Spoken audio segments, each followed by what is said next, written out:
Maintenant que les experts ont réussi à démontrer et à prouver que les audios qui circulent actuellement sur les réseaux sociaux sont authentiques et qu'il s'agit bel et bien de la voix de maman Blanche Tounassi et de sa maman, je pense qu'il est temps pour moi de donner une petite analyse, de faire une petite analyse autour de ce sujet-là, en attendant que la bombe finale explose. Parce que pour ceux qui ne le savent pas, dans le message du frère de Blanche, il a dit que si le pasteur s'amuse, il va publier son mari, les photos de son mari.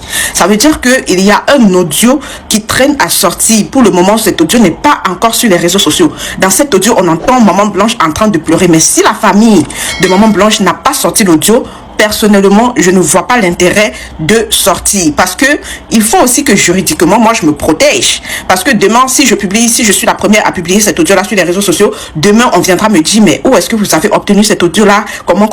Ça doit venir de la famille de maman Blanche. Et dans cet audio, on entend maman Blanche en train de pleurer à chaudes larmes parce qu'elle a découvert quelque chose. Et ce quelque chose-là, c'est la famille qui doit mettre ça sur les réseaux sociaux pour que nous, les blogueurs, nous puissions relayer. Pourquoi c'est aujourd'hui que le pasteur Marcelo, après un an après le décès de de son épouse, a décidé de mobiliser ses avocats pour aller rencontrer la famille de maman Blanche? Quand je vois les gens en commenter, mais pourquoi ils ont attendu un an? Vous pensez que pendant les un an là, la famille de maman Blanche ne tentait pas d'entrer en contact avec lui? Eh ben non, après le décès de maman Blanche, ils ont tenté à plusieurs reprises d'entrer en contact avec le pasteur et ce dernier les a bloqués de partout. Il ne les débloquait que lorsqu'il avait un message à véhiculer. Parce que bien évidemment, cette famille a commencé à se poser des questions. Qu'est-ce qui est arrivé à notre fille? Pourquoi est-ce qu'elle est décédée sans explication, sous silence comme ça et enterrée aussi rapidement? Des questions ont commencé à surgir quand maman Blanche est partie. Mais ces derniers n'avaient pas de réponse parce qu'ils étaient en face d'une barrière. Ils étaient en face d'un blocus. On les avait bloqués de partout. Le frère en question a demandé à plusieurs reprises au pasteur de fournir l'acte de décès ou encore le certificat de décès de sa soeur, mais il ne l'a reçu que sur WhatsApp et en langue française. C'est-à-dire que l'original, il ne l'avait pas. D'accord? Donc, le pasteur, il débloquait la maman de Blanche lorsqu'il avait besoin d'envoyer un message à cette dernière. Il débloquait le frère de Blanche lorsqu'il avait un message à envoyer à ce dernier, mais il ne leur parlait pas. Dieu merci, aujourd'hui, ces derniers ont décidé de venir sur les réseaux sociaux pour se faire entendre. Et c'est aujourd'hui que vous comprenez qu'il y a anguille sous roche pour ceux qui sont intelligents. Je ne m'adresse pas aux fanatiques. Je m'adresse à ceux qui raisonnent. D'accord? Donc, il y a lieu de faire une petite analyse concernant le départ de maman Blanche. Parce que pour moi, ce corps-là qu'on a mis 6 pieds sur terre doit être déterré. Je dis bien pour moi. Je parle et je suis responsable de ce qui sort de ma bouche. Pour moi, ce corps-là doit être déterré. Une analyse autopsie profonde par des experts doit être menée sur ce corps-là pour connaître la réelle cause. Parce que dites-vous que maman Blanche n'est pas tombée du ciel. Cette dernière est partie en Turquie. Elle a eu sa maman au téléphone. Ils ont parlé. Elle a dit à sa maman, je vais bien, mais je te rappelle le lendemain. Le lendemain en question, où sa maman devrait attendre un coup de fil de sa fille, non, il n'y a plus rien. Silence absolu. Parce qu'à la veille, dans sa conversation avec sa mère, elle a fait comprendre que le pasteur va la rejoindre en Turquie. Mais que demain, qu'elle ne s'inquiète pas, demain, elle va la rappeler. Mais depuis le demain, là, n'est jamais arrivé parce qu'elle n'a plus eu de nouvelles de sa fille. Et elle apprend par celui, dont sa fille se plaignait, dont la fille avait dit plusieurs fois qu'elle comptait divorcer. Et on apprend par celui-là que la fille n'est plus de ce monde. Chose curieuse, le corps est très vite rapatrié dans un cercueil scellé et tout de suite on enterre. Et vous pensez qu'une famille va passer à autre chose comme ça aussi facilement? Je vais vous faire un rappel mémoire. Maman Blanche, elle est partie de ce monde à l'âge de 39 ans. À l'âge de 15 ans, elle fait la rencontre du pasteur. Et quand elle fait la rencontre du pasteur, elle est déjà orpheline de père. Et son père, maître Kondolo, avant de quitter ce monde, puisque c'était un avocat, a légué des biens à ses enfants. Cette dernière est partie dans son héritage qui était à hauteur de 150 000 $. Vous imaginez à l'époque, 150 000 $, c'était une vraie fortune. Elle a pris 100 000 $ dans son héritage pour lancer l'empire du pasteur Marcelo. D'accord? Donc, elle a été un pilier très fort de cette communauté-là. Un pilier très fort. Donc, elle a investi pour soutenir le pasteur Marcelo. Des années passent. Le pasteur lui fait comprendre que lorsqu'il y a un problème dans le couple, on le résout dans le couple. Tu n'as pas besoin d'aller t'adresser aux proches, à ta famille et tout ça. C'est ce qu'il avait réussi à mettre dans la tête de cette dernière. Je vous ai dit, nos générations d'aujourd'hui là, nous sommes, c'est-à-dire que dès qu'il y a un couac dans notre foyer, dès qu'il y a un couac dans notre maison, on place au-dessus nos caméras. Nos mamans de l'époque là, elles n'étaient pas comme ça. Elles étaient tellement familles, elles étaient tellement soumises. Donc il a fait comprendre à cette dernière, s'il y a un problème dans le couple, on le règle entre nous. Et c'est avec cette idée-là qu'elle est rentrée dans son foyer. Donc tout ce qui se passait, elle prenait sur elle, mais elle n'exposait jamais. Parce qu'elle s'est dit quoi? J'ai épousé un pasteur. Ce qu'il prêche là-bas, c'est certainement l'image qui va refléter dans le foyer. Elle ne s'attendait pas à ce que le monsieur qui prend le micro devant l'assemblée, qui dit Dieu, Dieu, Dieu, peut être différent à la maison. Elle ne pouvait pas s'imaginer ça. Les années passent, elle subit des choses. Elle se rend compte que le ministère s'agrandit. L'argent commence à entrer de plus en plus. Et malheureusement pour elle, elle se rend compte, parfois même comme une passante. Elle apprend que ce dernier, il a fait tant pour sa famille, il a fait tant pour sa famille à lui. Mais elle, depuis elle est là, l'argent entre, mais elle ne bénéficie de rien. Il n'y a aucun bien de tout le mariage là. Il n'y a aucun bien qui a été mis au nom de Maman Blanche. Elle-même, elle le dit dans ses audios. Elle explique à sa maman qu'il n'y a aucun bien qui a été mis à son nom en 18 ans de mariage. Mais le monsieur, il a fait des choses pour sa famille. La fille, elle a commencé à constater qu'il y a des trucs qui ne vont pas. Le monsieur, il fait des trucs en cachette. Il passe se confier à sa famille. Pourtant, il lui dit de ne pas parler à quelqu'un. Que s'il y a un problème, ils doivent le résoudre entre eux deux. Jusqu'au point où elle entend que sa belle-mère a commencé à la traiter de PUTE. Des mensonges ont commencé à être inventés pour la déstabiliser. Donc elle a souffert mentalement, psychologiquement dans ce foyer-là. Jusqu'à ce qu'à la dernière minute, quand elle décide, après, quand elle a eu son dernier bébé là, elle a décidé de quitter le foyer parce que c'était déjà trop. Pour ceux qui ont écouté les audios, je n'ai pas besoin de revenir là-dessus, sinon la vidéo sera très longue. Elle a décidé de quitter. Et dans l'un des audios de Maman Blanche, on entend la dame dire que le pasteur l'a menacée. Quand elle a prononcé le mot divorce, le pasteur l'a menacée à plusieurs reprises. Si tu quittes, en tout cas, je pense que c'est l'esprit de divorce de ta famille là qui t'anime. Mais si tu divorces, si tu demandes le divorce, tu vas le regretter. Elle le dit ouvertement. C'est pas moi qui invente, hein. Donc, elle voulait quitter le foyer, mais elle ne savait pas comment. Pour aller où même. Parce que même la maison qu'elle a achetée à l'époque à sa maman, à je pense 20 000 $, c'est un bien commun. Parce qu'une fois que tu achètes le bien à ta maman et que tu te maries sous communauté de biens, ce bien appartient aussi bien à toi qu'à ton mari. Donc, elle n'a pas de bien en son nom. Elle avait commencé à construire sa maison. Je ne sais même pas si la maison a été construite jusqu'à être achevée, mais elle n'avait rien.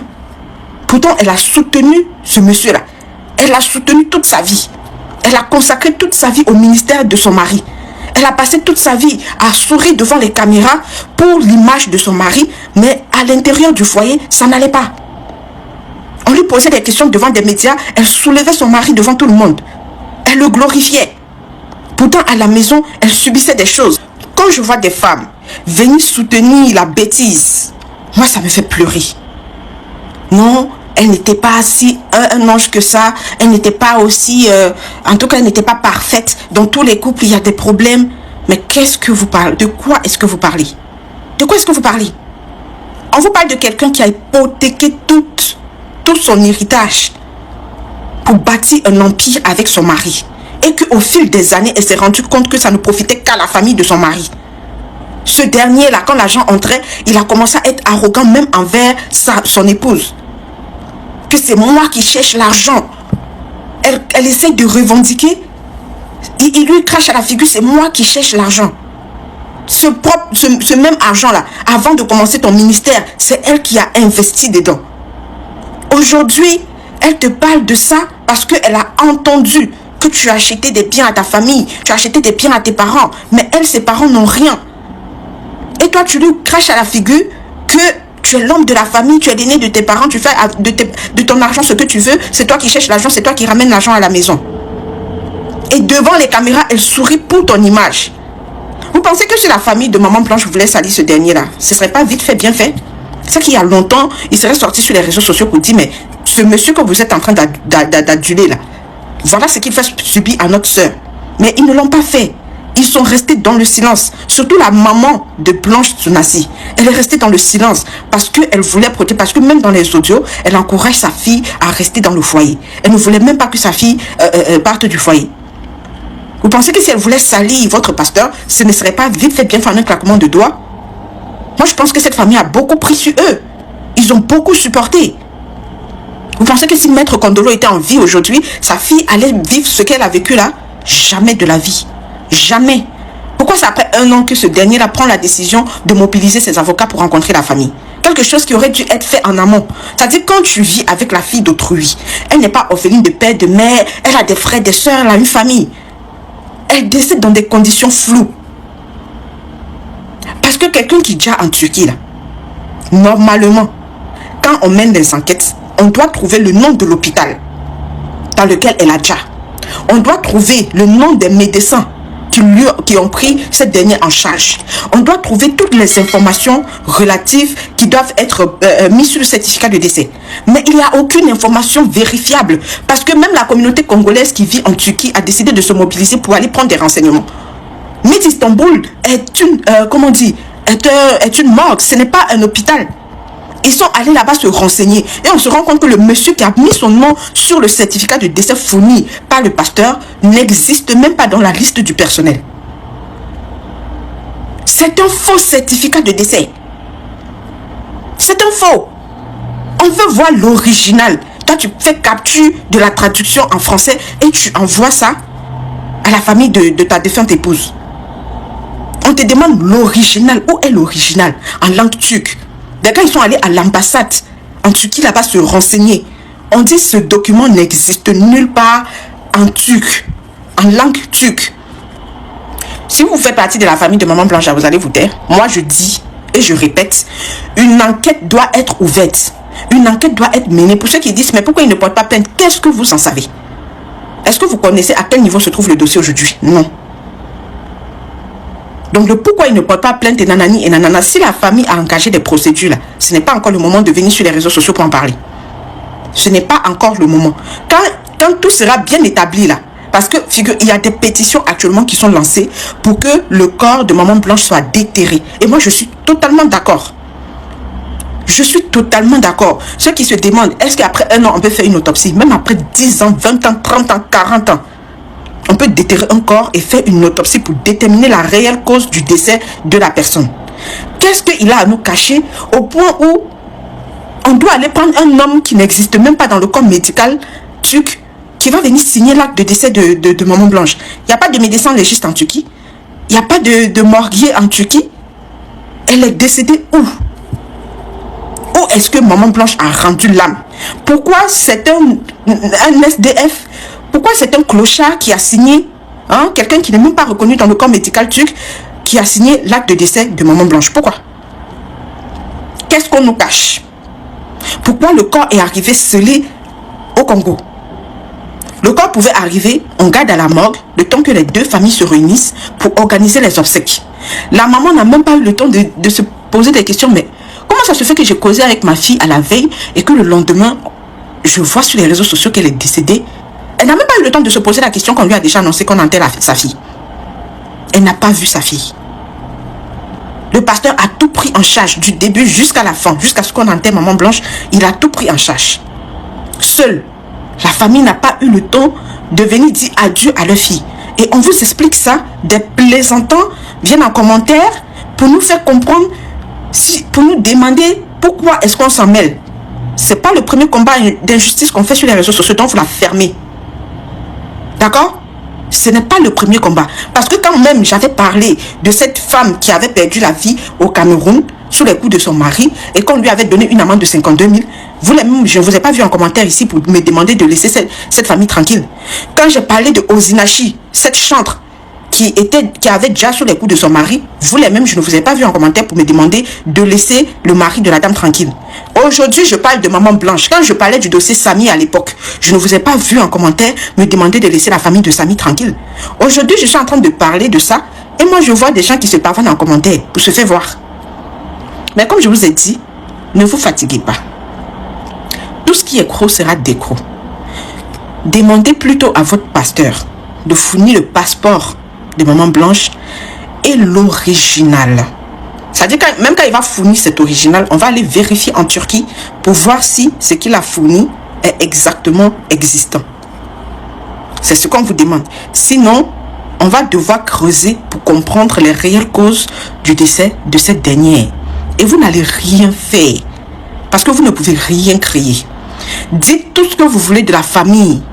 Non, au début, ils étaient venus demander les affaires. Non, ce sont des mendiants. Non, ils veulent juste de l'argent. Vous pensez que quoi? Moi, ma fille investit 100 000 euros. 100 000 dollars à hauteur de 65 millions de francs CFA dans ton entreprise.